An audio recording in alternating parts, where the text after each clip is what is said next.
At kumuha tayo ng update sa Pag-asa. Makakausap natin si Pag-asa forecaster Chenel Dominguez. Chenel, magandang gabi. Magandang gabi din po sa inyo at magandang gabi din po sa mga taga-subaybay po natin. So tama po yung mga nasabi po kanina, tropical depression category pa rin naman po ito si Ada. So sa ngayon po, inaasahan po natin sa 11 PM po nating ilalabas na bulletin. Posible po magdagdagan po yung areas na under po ng tropical cyclone wind signal, lalo na po dito sa may Mindanao, pati na rin sa may Bisaya. Sa ngayon po, tropical cyclone wind signal number 1 po lamang ang pinakamataas na nakataas dahil po tropical depression pa lamang po ito. Pero ayon po sa ating forecast track, posible po yung pag-intensify niya into a tropical storm category at ang pinakamataas po natin tinataas dito ay signal number 2. Samantala, para naman sa akin yung forecast track, posible po na ito yung mag-close approach or mag-landfall sa Eastern Visayas by Friday or Saturday early morning. At pagtapos po dito ay posible din po itong mag-landfall or mag-close approach din dito sa Catanduanes by Saturday or Sunday. Dahil pasok po itong mga areas po na binanggit ko sa ating cone of probability. Sa ngayon po, ito po ay inaasahan po natin magdadala po ng significant rainfall po pagdating dito sa Mindanao, pati sa buong Visayas, pati na rin sa may Southern Luzon, particularly dito sa may Bicol region. So pinapaalalahanan po natin mga kababayan po natin, lalo na po sa Bicol region, dulot na rin po yung pag-alboroto po nitong Bulkang Mayon, ay mag-ingat din po tayo at makinig po tayo sa ating local government units hinggil sa posibleng pagdikas po na kailangan po nating gawin.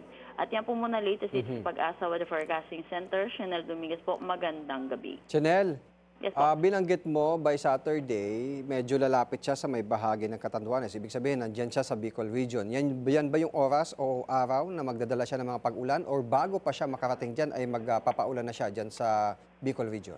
Actually, bago pa lang po siya makarating po, magdadala na rin po siya ng mga pag-ulan po. Dito po, by Friday po, posible po nagsastart na rin po yung mga pag-ulan po sa Bicol region po. Kapag nandyan siya, gaano ba kalaki yung ulan o gaano kadami yung ulan na kanyang ibabagsak? Particular dyan sa may bahagi ng Albay, sa Mayon. Yes po, ayon po sa nilabas po nating weather advisory kaninang 5 PM po, posible po ang 100 to 200 millimeters of rain po dito po sa ilang bahagi po ng Bicol region. Ang 100 millimeters na rainfall, ano pong ibig sabihin yan? Ano ang maidudulot niyan sa isang lugar na babagsakan niya? Ito po ay inaasahan po natin mataas po yung chance po ng mga pagguho ng lupa, pati naman rin po yung mga pagbaha. Oo, makakalikha kaya yan ng flash flood at kaya niya bang anurin yung lahar deposit dyan sa dalisdis ng Bulkang Mayon? Yes po, mataas po yung chance po. Aha. Sabi niyo Friday pa lang, so hanggang Saturday niyan or after pa Saturday, makakaranas pa ba ng pag-ulan dyan sa area?